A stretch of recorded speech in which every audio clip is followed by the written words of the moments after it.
Sir சமீபத்துல காங்கிரஸ் கட்சியை சார்ந்த பிரவீன் சக்கரவர்த்தி அவர்கள் ஒரு பேட்டி ஒன்று கொடுக்குறாரு. தமிழ்நாட்டுல தமிழக வெற்றி கழகத்துக்கு 18% ஓட்டுருக்கான். இதை காங்கிரஸ் சொல்லுது, எப்படி பாக்குறீங்க?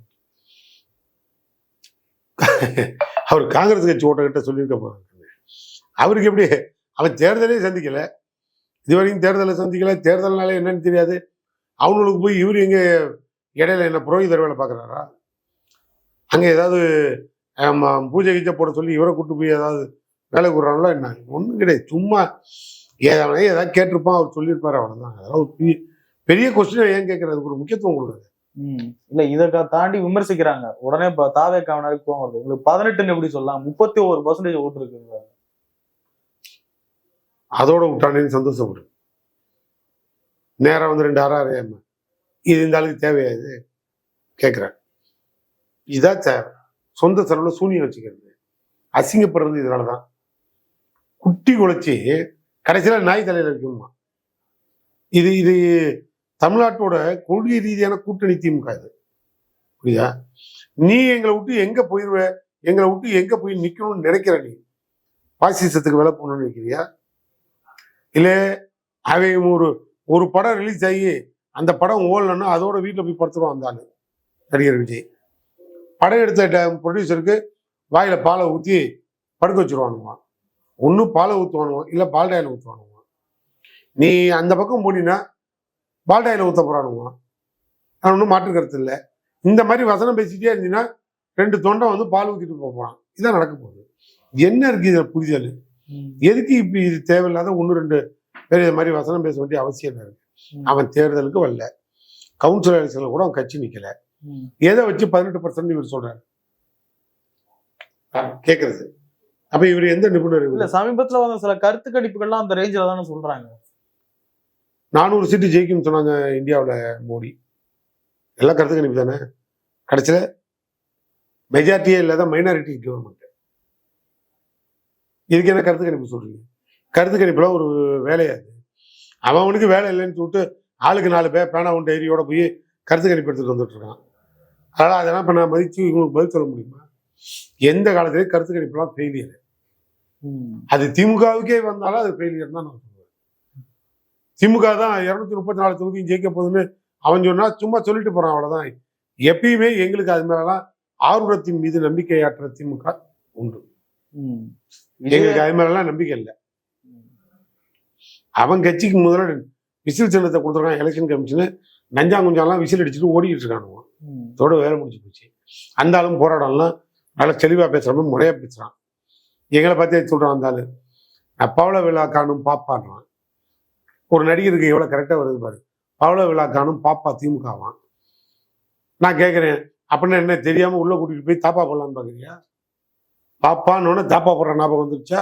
அசிங்கமா நான் ஏன்பா ஒரு பாரம்பரியமான ஒரு கட்சியை போய் நீ பவள விழா காணும் பாப்பான்னு சொன்னீங்கன்னா என்ன பண்ண சொல்ற? அப்போ உன் புத்தியை நீ காட்டுற, திமுக காரன் புத்தியை நான் காட்டுறேன். நான் ஏன் புத்தியை நான் இப்படிதான் காட்ட முடியும். அதனால நான் ஒன்றும் இவனை மாதிரி ஆள்லாம் கிடையாது. இப்படிதான் காட்டுவேன். என் கட்சிக்குன்னு ஒரு பாரம்பரியம் இருக்கு, என் கட்சிக்குன்னு ஒரு தன்மை இருக்கு. தமிழ்நாட்டில் ஒரு பாதி தமிழகத்தை உருவாக்குனதே கலைஞர் தான். இன்னைக்கு பாதி தமிழர்களோட குடும்பத்துல ஒவ்வொரு குடும்பத்திலையும் திமுகங்கிற ஒரு பிளட் ஓடிட்டு இருக்கான். காரணம் அவனோட உழைப்புல ஒரு பங்கு திமுகவோட பங்களிப்பா இருக்கும் அவனோட முன்னேற்றத்துக்கு. அப்படிப்பட்ட ஒரு கட்சியை போய் பவள விழா காணும் பாப்பான்னா அப்ப நான் என்ன சொல்லுவேன்? ஒரு நடிகனுக்கு புத்தி இவ்வளவுதான்னா எனக்கு புத்தி இவ்வளவுதான். தலைப்பு செய்தியா வச்சுக்கோ. நான் கொடப்படுறாங்க. அநீதி, அராஜகம், தில்லுமுள்ளு இவை முதற்றெல்லாம் இவையெல்லாம் திமுக முதற்றே உலகு. நீ யார் சொல்லுவது? விஜய். அந்த விஜய் வந்து துண்டு சீட்டு இல்லாம 2 திருக்குறளுக்கு 1 வருஷம் படிச்சுட்டு துண்டு சீட்டு இல்லாம விளக்கம் சொல்ல சொல்லுங்க. நான் அப்புறம் அவரை அதுக்கு தகுந்த மாதிரி பேசுவோம். ஏன் தலுகுரி அளவும் தெரியாது. கலைஞர் மாதிரி கவிதையில கலாய்க்கிறாரு சார். அதான் சார் நான் சொல்றேன், ஒரு அளவு தெரியாது. இவ்வளவு வசனம் பேசுற ஆளு ஏன் 3 சீட்டுக்காரரை கூட வச்சுட்டு உட்காந்துருக்கீங்க? ஊழலை பத்தி நீ பேசுறேன்னு சொன்னா நான் ஒரு 2 கேள்வி கேட்கிறேன். நீ எதுக்கு வரி கட்டாம கோர்ட் உனக்கு பனிஷ்மெண்ட் பண்ணிச்சு? எதுக்கு உனக்கு ஃபைன் போட்டானுவோம்? நீ ஓகேனா? நடிகர் விஜய் அரசியல் கட்சி தலைவர், தாவேகாவோட தலைவர், யோக்கியனா? சொல்ல முடியுமா? உனக்கு கோர்ட்டு ஃபைன் போடலையா? நீ ஓப்பனா சொல்லு. ஃபைன் போடுற அளவுக்கு நீ நடந்தினா நீ யோகியனா? ஒரு கொஸ்டின். ரெண்டாவது, செங்கோட்டையை பிடிக்கிறேன்னு கடைசியில் செஞ்சாரிச்சி கோட்டையை பிடிக்கிறேன்னு செங்கோட்டையை பிடிச்சிட்டு போனேன். செங்கோட்டையன் பெரிய தியாகியா? நீ ஊழல் ஒழிக்கிறேன்னு ஊற்றா இருந்த செங்கோட்டையனை பிடிச்சிட்டு போய் அங்கே உட்கார வச்சிருக்க. செங்கோட்டையனோட வரலாற்று ஆய்வு பண்ண சொல்லு. பக்கத்திலே ஆதவ அர்ஜுனா, அமினா புந்த ஊடும் ஆதவ அர்ஜுனா புந்த ஊடும் ஒன்று தான். அடக்கம் பண்ண வேண்டியதான் கடைசியா. என்ன தொழில் பண்ணார் ஆதவ அர்ஜுனா? என்ன யோக்கியமான வேலை பார்க்குறீங்க? உன் கட்சியில் எவன்லாம் யோக்கியம் ஒரு பட்டியல் எடுத்து வெளில விடு. நீ ஊழல் ஒழிக்கிறதை பற்றி அப்புறம் பேசுவோம். முதல்ல தமிழ்நாட்டில் இந்தியாவில் 2 ஆள்ற கட்சிகள் மேலே நீ எத்தனை ஆர்டிஐ பெட்டிஷன் போட்டுருக்க? நீ எத்தனை ஆர்டிஐ பெட்டிஷன் போட்டு ஊழலை வெளிக்கொண்டு வந்திருக்கன்னு சொல்லு. ஏதாவது ஒன்றை சொல்லு.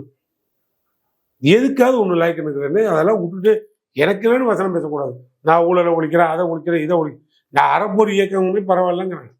முடிஞ்சா அறப்போர் இயக்கம் 50 பெட்டிஷனை போட்டு 10 கேஸ் போட்டிருக்கான். அவ்வளோ பெரிய மனுஷனுவான்.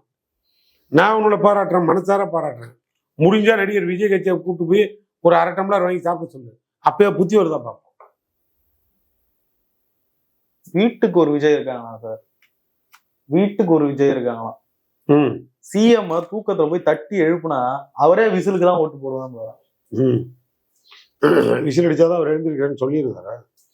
ஒருவேளை அவர் வீட்டில் வெளியில செக்யூரிட்டி எல்லாம் இருக்காங்க, வாக்கிங் போற டைம் தட்ட சொல்லணும், அதனால விசில் அடிப்பாங்க, அவர் எழுந்திரிச்சிருப்பாரு. அது ஒன்றும் தப்பு இல்லையே. அதெல்லாம் வாட்ச்மேன் கையில் விசில தான் கொடுத்துருக்கோம். நல்ல உனக்கு கரெக்டாக தானே கொடுத்துருக்கானுங்க. போய் உட்காரு, எங்கேயாவது திண்ணையிலையும் பண்ணையிலையும் உட்காரு. என்ன பொண்ணு பப்ளிக்கில் அடிக்க முடியாது, பண்ணை வீட்டில் உட்காந்து விசில் அடிச்சுட்டு இருக்க, நஞ்சா குஞ்சான வச்சுக்கிட்டு. இது என்ன பெரிய விஷயம்? விட்டுருக்குனால ஒரு பெரிய அரசியல் கட்சி தலைவர் மாதிரியே பேசிட்டு இருக்கேன். அரசியல் கட்சி வீட்டுக்கு ஒரு விஜய் இருக்காருன்றப்ப, தமிழ்நாடு ஃபுல்லா பாப்புலரா இருக்காருன்றப்ப, அந்த இடத்துல அவர்னால ஒரு பெரிய தாக்கம். கண்டிப்பா அவர் பேசுற வசனத்தெல்லாம் நீ என்கிட்ட பேசணும்னா நான் திரும்பி பேசுற வசனம் எல்லாம் நீ என்னை கிளப்பிவிட இந்த இன்னைக்கு பேட்டி வேற பேட்டியை போயிடும். அதுல மக்களுக்கு யூஸ் ஆகிற மாதிரி 2 கொஸ்டின் கேளு. அந்த ஆளோட 10 பைசா பிரோஜனம் கிடையாது.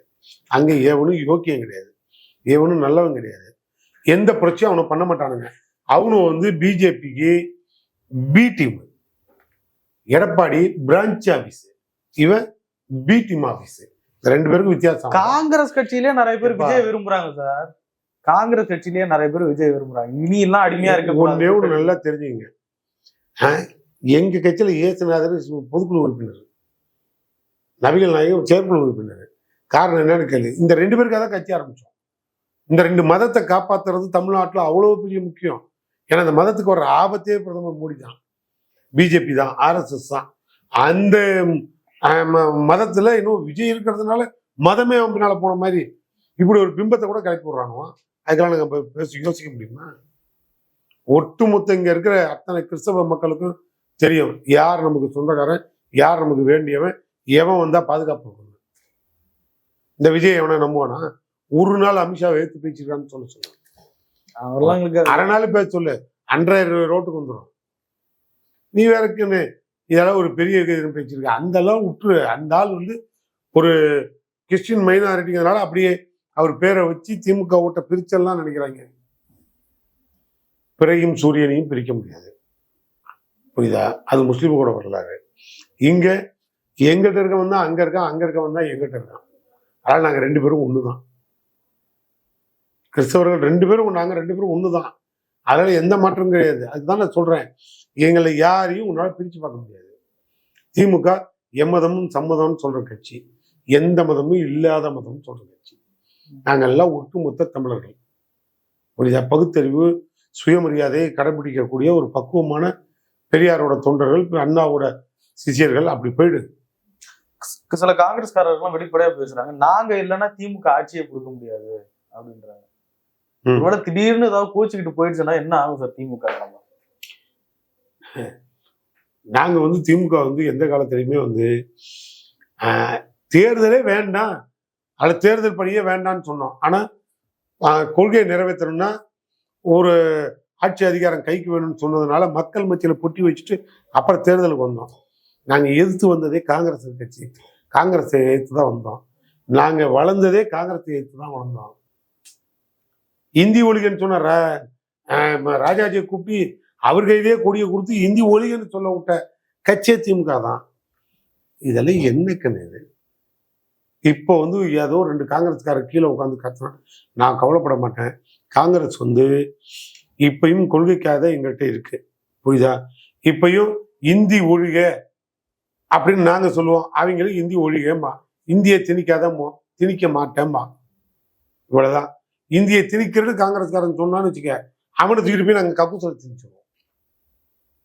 நாங்க அவ்வளவு தெளிவான ஆளு. தெரிஞ்சு எங்களோட கூட்டணியில ஏகமனதா இருக்கோம்னா ஒரே ஒரு காரணம், இன்னைக்கு காங்கிரஸ், திமுக, கம்யூனிஸ்ட், விடுதலை சிறுத்தைகள், இது அத்தனை கட்சியுமே பாசிசத்துக்கு எதிராக ஒரு கூட்டமைப்பு தேவை. இது சமூக நீதிக்கான போராளிகள் இருக்கக்கூடிய கூடாரம், புரியுதா? அது சமூக நீதியை பாதுகாக்கக்கூடிய இடத்துல இருக்கும். அதனால நீ நினைக்கிற மாதிரி சமூக நீதிக்கு ஒரு ஆபத்து வருதுங்கிறதுனாலதான் ஒண்ணு சேர்ந்திருக்கோம். பாசிசம் உள்ள வந்துடக்கூடாதுங்கிறதுனாலதான் நாட்டை பாதுகாக்கிறோம். மத கலவரம் வந்துடக்கூடாதுங்கிறதுனால ஒன்னா இருக்கும். ஜாதி கலவரம் வந்துடக்கூடாதுன்னு ஒன்னா இருக்கும். இப்படி நாங்க எல்லாம் கொள்கை ரீதியா ஒன்னா இருக்கோம். இதெல்லாம் விட்டுட்டு ஒருத்தன் வெளில போறான்னா, எங்க கலைஞர் சொல்லுவாரு, பழம் நழுவி பால்ல விழுந்தா பரவாயில்லப்பா, பாலுங்கணத்துல விழுந்தா காப்பாத்துறது கஷ்டம் பாரு. எவனும் எங்க கூட்டணியில பாலுங்கணத்துல விழுவுறதுக்கு ரெடியா இல்லை. கவலைப்படாம. நன்றி சார்.